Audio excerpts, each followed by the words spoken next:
Salve, galera! Estamos no ar, estamos juntos aqui chegando nessa segunda-feira, já véspera de Fluminense estrear na Libertadores contra o La Guaira da Venezuela, jogo amanhã às 7 da noite lá na Venezuela. O time já embarcou, já está viajando rumo à Venezuela para fazer esse primeiro jogo, quem sabe de uma caminhada, talvez para um bicampeonato na Libertadores, tomara, né, gente? Com o time completo, tá? Tirando aí um ou dois que estavam já machucados há bastante tempo, mas do chamado time titular atual, todo mundo foi para o jogo e todo mundo vai estar em campo, não tem muito mistério. Vou falar da escalação, mas sem ter muito mistério. Vou mostrar para vocês imagens desse embarque, imagens da viagem do Fluminense, que ainda chegou a treinar pela manhã no Rio de Janeiro, ainda um pouco, né, do que ficou do fim de semana, depois do gosto amargo do empate contra o Coritiba, quando o Fluminense, além de ter jogado com time quase todo reserva, acho que errou o Zubeldia nisso, já falei bastante, acho que errou grosseiramente, deixou inclusive agora o Palmeiras escapulir, né, tá com 5 pontos de vantagem. Além disso, o Fluminense foi prejudicado, a gente já sabe, naquele gol muito mal anulado do Kevin Serna. Tudo isso, a partir de agora, vamos falar sobre esse jogo de amanhã, também sobre o adversário do Fluminense, o La Guaira. Sabe que time é esse? Em que lugar eles estão? Qual é o cenário deles no campeonato venezuelano? Não? Vem comigo.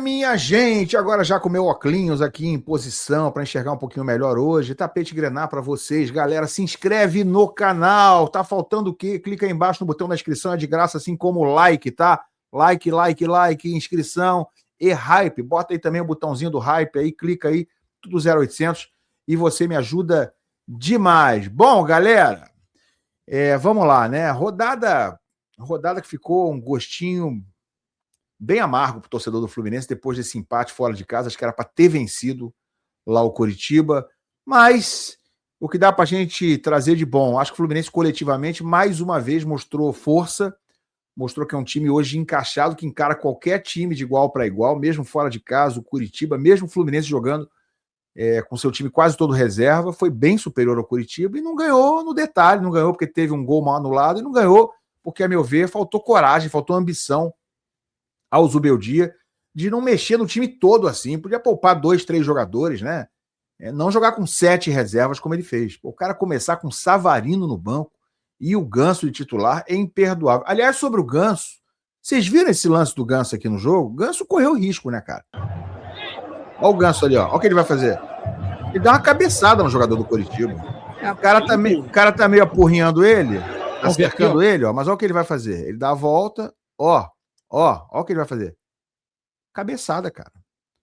Pegou em cheio, não dá pra ver porque tem outro jogador na frente. Pode ser Senna também, jogador do Coritiba? Pode, mas que ele vai pra dar uma cabeçada no cara, vai. Ou seja, ele no mínimo assumiu o risco de ser expulso e deixar o Fluminense com um a menos aí. Cara, o Ganso tá bem grandinho já. Não era nem pra ter começado o jogo. O Ganso a gente já sabe de tudo que limita ele hoje, mas já tá bem grandinho pra continuar perdendo a cabeça, fazer uma infantilidade dessa no jogo. A gente praticamente não ouviu falar disso porque o VAR não viu, porque isso aí acabou passando batido. Mas se ele tivesse sido flagrado, tivesse sido expulso, aí a gente estaria falando muito desse negócio. Então vamos aproveitar que ele não foi expulso, né, para poder dizer que isso é inadmissível.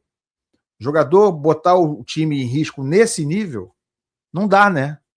E aí muita gente criticando o Castilho. Ah, mas Ilan, ele foi burro, ele empurrou o jogador do Coritiba. Cara, eu vou defender o Castilho.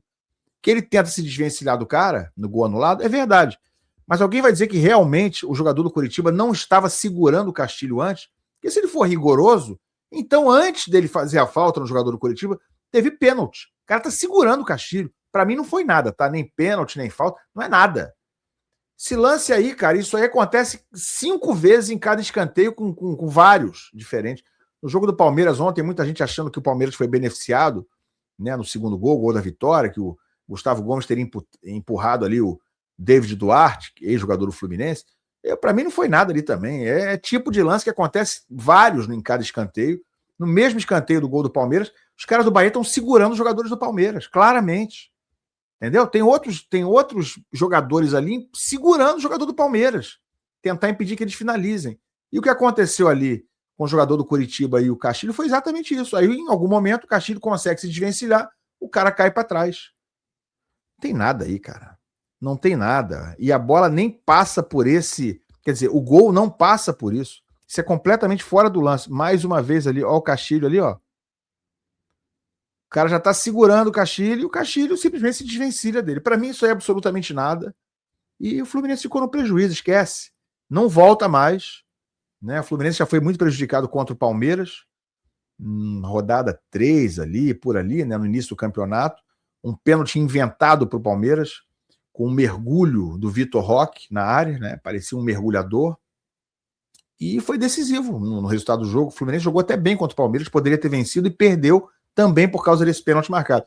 Com o Coritiba empatou também, né? Não só por isso, mas também por causa desse gol mal anulado. Mas tirando tudo isso, o Fluminense é um time que os pontos que perdeu até agora, perdeu em jogos que poderia ter vencido tranquilamente. Isso é muito curioso. Ele empatou com o Bahia fora, merecia ter vencido. Isso aí pelo volume de jogo, pela bola jogada, merecia ter vencido. Perdeu do Palmeiras fora, merecia ter vencido. Perdeu do Vasco, daquele jeito de virada, não vou dizer que merecia ter vencido, mas poderia tranquilamente ter vencido. Estava 2-0 até os 15 do segundo tempo e jogando bem absoluto. Aí tomou aquela virada esdrúxula contra o Vasco, né? Não vou dizer que o Vasco não teve mérito, teve, mas como que um time jogando bem, um clássico, ganhando de 2-0 aos 15 do segundo tempo, permite aquela virada? Então, também é uma derrota que você não fala, o Fluminense foi muito inferior. Não, não foi. Aí agora empata com o Bahia fora. Com o Coritiba fora, sendo bem melhor que o Coritiba, podendo tranquilamente ter ganho o jogo. Não ganhou. Então, um time que, apesar desses resultados ruins, fica muito no quase, né? É um time que dá confiança pela bola jogada. Mas tem que ser mais firme, tem que ser mais ambicioso, mais decisivo, mais letal quando estiver ganhando o jogo. Tá ganhando ou tá jogando bem, tem que fazer gol, tem que transformar o domínio em gol. Ponto, é isso. Isso não tá conseguindo ser uma realidade no time do Zubeldia. O Fluminense já embarcou, tá, gente? Imagens aqui da Flu TV do embarque do Flu, vamos lá, ó.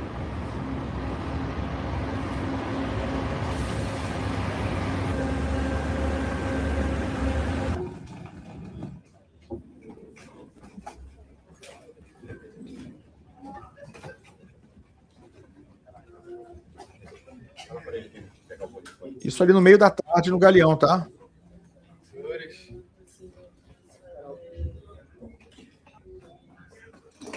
Tempo estimado de viagem até Caracas, na Venezuela, ali em torno de 5 horas, 5 horas e meia. Canóbio de volta, né? Canóbio que não jogou os 2 últimos jogos. Serna. Olha o Soteldo, rapaz. Olha a estileira do Soteldo, hein? Castilho, Cano podia ter feito gol no fim ali, né, galera? Aí o Ganso, Savarino, que não pode ser reserva nunca. Enfim, imagens de agora há pouco da Flu TV. Mas tem mais aqui, ó. O Fluminense publicou fotos, imagens da galera lá embarcando, isso aqui descendo do ônibus. Acho que é o John Kennedy aí, né? Parece. Fábio aí numa sala de espera dentro do aeroporto. Castilho, olha aqui do lado esquerdo ali, com óculos cheio de estilo, o Soteldo. Mas Soteldo fez um bom jogo contra o Coritiba, mas perdeu um gol feito, um gol que ele não podia perder. Ele hesita muito na hora de finalizar e quer sempre dar um driblinho a mais, né? Acho que é o defeito, por enquanto, dessa fase até razoável do Soteldo recente. E aqui os jogadores já dentro do avião, tá? O avião que está levando o time para a Venezuela, para essa partida de estreia contra o La Guaira. Jogo, cara, relativamente fácil. O La Guaira é o time mais fraco do grupo. O Fluminense ainda tem também o Rivadavia, que é um time que está em primeiro lugar num dos grupos do Campeonato Argentino, e o Bolívar, que joga na altitude, na Bolívia, lá, 4.000 metros. É uma loucura jogar lá. Mas se tem um time que vai ser o fiel da balança, que é o saco de pancada, digamos assim, em potencial, para quem não se pode perder pontos, esse time é o La Guaira, que o Fluminense pega amanhã. Então você está vendo aí, ó, Gemes, Samuel Xavier, Ignacio. Ó, o Otávio. Otávio foi, tá, gente? Vai ter Otávio, sim, na Venezuela. Guga, Serna, o Ganso aqui atrás, René, Hércules. Todo mundo viajando, todo mundo sorridente para essa estreia do Fluminense contra um time que a gente não conhece, que é estreante em Libertadores, mas que, porém, onde é que está no campeonato venezuelano? Está na tela para você. Olha o La Guaira aqui, gente. O primeiro colocado lá é a Universidade Central. O segundo no campeonato venezuelano é o La Guaira. Táchira é o terceiro colocado. Todo mundo com 10 jogos. O La Guaira tem 20 pontos. 5 vitórias e 5 empates. Está invicto. Estamos vendo aqui. É o único invicto do campeonato venezuelano. Não perdeu. Enquanto a Universidade Central, que é o líder com 22 pontos, embora seja o líder, tem 2 derrotas, porque venceu mais, né? 7 vitórias e 2 derrotas. O La Guaira venceu 5, empatou 5 e tem 0 derrota. Gols, eles têm 11 contra 4, ou seja, eles não fazem muito gol, mas não sofrem muito gol, tá vendo? O líder fez 21 gols e sofreu 12. Universidade Central. O La Guaira fez metade, 11, né? Pouco mais que a metade, e só sofreu 4 gols. Então, podemos esperar um time com uma defesa, digamos assim, sólida, ou no mínimo, muito fechadinho, para pegar esse Fluminense, que vai com o time titular, né, galera? O Fluminense vai com o chamado titular hoje do técnico Zubeldia. Fábio, Samuel Xavier, Gemes, Freitas. Freitas jogou bem de novo contra o Coritiba, tá? 3 jogos consecutivos em que ele jogou bem. Aqui eu não persigo ninguém. O cara jogar mal, eu vou falar que jogou mal. Jogou bem, eu vou falar que jogou bem. Isso isenta tudo que ele fez de cagada? Claro que não.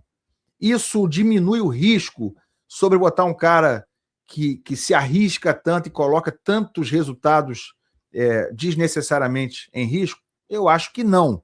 Mas a partir do momento que ele vem com 3 atuações boas consecutivas, ele só caiu um pouquinho no fim do jogo contra o Corinthians, estava todo mundo cansado, ele deu uns 2 vacilos, mas ainda assim não comprometeu a boa atuação dele também naquela partida. Mas ele vem de 3 atuações boas contra o Atlético Mineiro, Corinthians e agora contra o Coritiba. Eu acho que não isenta, não desculpa tudo que o Freitas fez, mas a gente passa a ter menos medo do que ele possa fazer. Eu confio agora um pouco mais nele do que antes. E sim, ele pode ter mudado de atitude. Talvez o Zubeldia tenha conversado com ele, ou ele tenha se conscientizado, né, revendo os jogos, de que não pode se arriscar em algumas bolas, não pode brincar tanto, não ser tão maluco, né? Mas que ele melhorou, melhorou. O Freitas fez boas partidas recentes, vai ser titular ao lado do Gemes nessa partida de amanhã. Na lateral esquerda, René vai ser o titular, creio eu. Né? Se não houver nenhuma surpresa, vai ser o time que tem sido o chamado titular. Então, Fábio, Samuel, Gemes, Freitas e René. No meio, Martinelli com Hércules e Lúcio Acosta. Na frente, Canóbio, Savarino e John Kennedy. Serna, reserva. Serna fez um ótimo jogo contra o Corinthians, começou bem contra o Coritiba, chegou a fazer o gol que foi anulado, mas vai voltar para o banco de reservas. Creio que nesse momento ele vai continuar esperando a vez dele para entrar durante o jogo. Então, ataque com Canóbio, de volta, depois de 2 jogos fora. Savarino e John Kennedy com a camisa 9. Kennedy foi bem, né? Kennedy entrou 11 minutos, finalizou 2 vezes, as 2 no gol, conseguiu fazer um gol e chutou uma bola na trave. Foi bem o Kennedy na partida contra o Coritiba. Eu acho que nesse momento seria uma surpresa imensa se ele não tivesse como titular na partida contra o La Guaira. Tá bom? Estão confiantes? Eu tô. Eu acho que o Fluminense não venceu o La Guaira, vai ser um sinal muito preocupante num grupo em que ele vai ter mais dificuldades contra os outros adversários. Então, esse jogo é para vencer. Ainda mais se o treinador poupou quase todo mundo no sábado. Aí agora o repertório de desculpas diminuiu bastante, né? Não tem como não voltar da Venezuela com 3 pontos. O que você acha? Quero ouvir a opinião de vocês. Larga o like, se inscreve no canal, deixa o hype aí também, mas comenta aqui. Valeu, abraço.